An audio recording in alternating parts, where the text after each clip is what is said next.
Hey, this video is a tour of Cellscape, a virtual reality experience inside a human cell. We'll talk about what you're actually seeing in this environment, the different parts of the cell, and how they work together.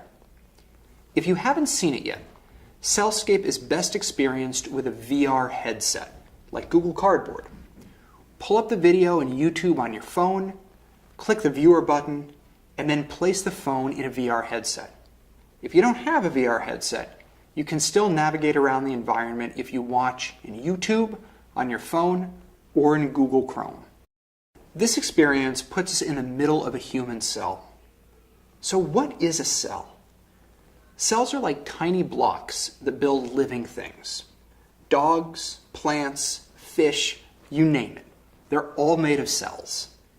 Almost everything in your body is made of cells. Your heart is made of cells, and your lungs, and your skin, and your nerves. Your body is made up of about 40 trillion cells. They're really small. Here, we are inside one of these tiny cells.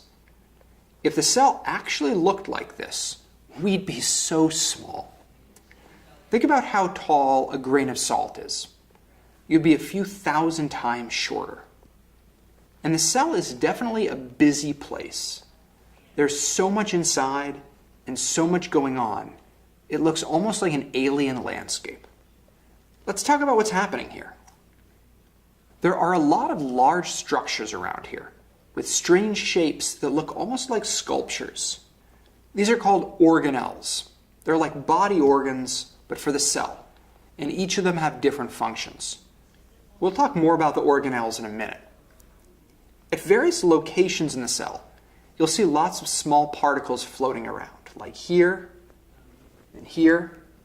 The cell is filled with proteins, and they have all sorts of different jobs. A cell also spends a lot of its time and energy making new proteins.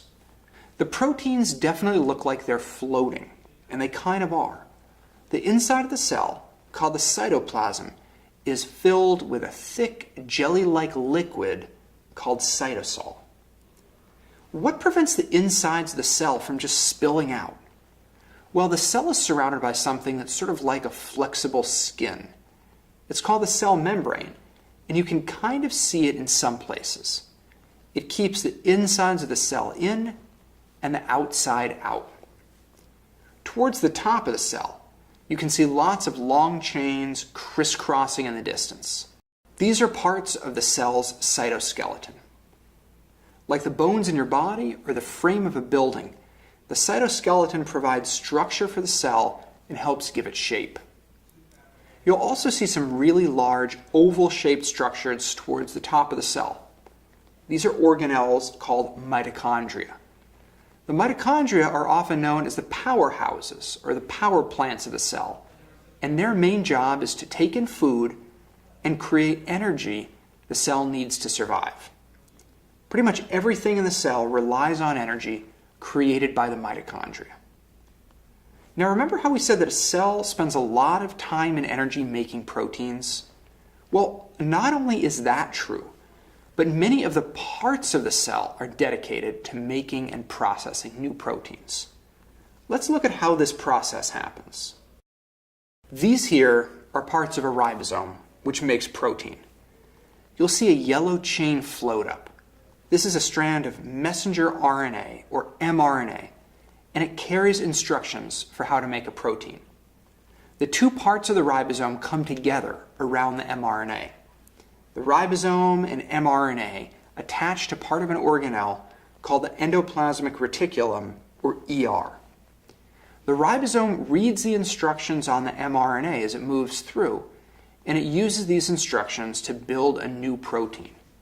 Now the protein that just got made, we can't see it because it came out of the bottom of the ribosome and got pushed through a hole into the endoplasmic reticulum, or ER, which is kind of like a massive network of pipes. Here's a better view of the endoplasmic reticulum. When you explore the cell, you'll see that there are actually two types. One type has little orange dots. This is known as rough ER. And another type doesn't. It's called smooth ER. The orange dots are called translocon pores. They're little holes in the ER. Ribosomes attach to these holes and push newly made proteins right into the ER. After they're made, proteins move through the channels of the ER to different locations, and many of them end up in the Golgi apparatus, which is here. See how those round blobs are coming off of it? The Golgi is like the post office of the cell. It receives proteins from the ER, sorts them, packages them up, and ships them off to their proper destinations. Proteins get packaged up inside those round blobs, which are called vesicles.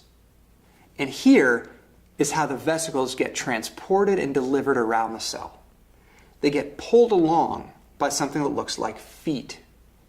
These little feet are proteins called kinesin.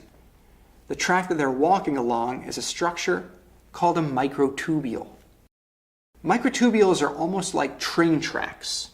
The vesicle will get walked along this microtubule until it gets where it needs to go. But the interesting thing about microtubules is that they're not permanent. They can get taken apart and put together in different locations depending on what the cell needs. Here, the microtubule is being built or assembled from smaller parts that come together. Watch how they're added to the end. This is a process called polymerization.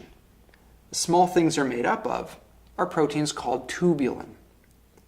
Here's a microtubule that's coming apart or depolymerizing. If you look below in this environment, you'll see the top of the nucleus, which is where the DNA is kept. You can't actually see the DNA. DNA is precious and important, so it's kept safe in the nucleus, surrounded by a membrane, similar to the membrane around the cell itself. If the cell needs to use a part of the DNA, it makes an RNA copy of it, and then that copy can leave the nucleus and enter the cytoplasm. RNA is like a disposable copy of part of the DNA. On the surface of the nucleus, there are little holes or pores that look like purple donuts. After being made, the RNA copies would leave the nucleus through these holes, which are known as nuclear pores. Okay, now we talked a lot about how the cell makes new proteins. But how does it get rid of the old ones that it doesn't need anymore? That's where these things come in. They're called proteasomes. The proteasomes are like the cell's garbage trucks and recycling centers for proteins. They grab onto proteins that are no longer needed, and they break them down into tiny pieces. You can see the pieces being released from the back. And interestingly, the proteasome is itself a protein. So it's sort of like a cannibal protein that eats other proteins. Well, that's about it for our tour. I hope you've enjoyed learning about the beautiful microscopic world inside our cells. Oh, and lastly, a big shout out to my partners here. I developed Cellscape in partnership with Ex Vivo Scientific Animation, and the project was made possible by the Google Making and Science team. Thank you so much.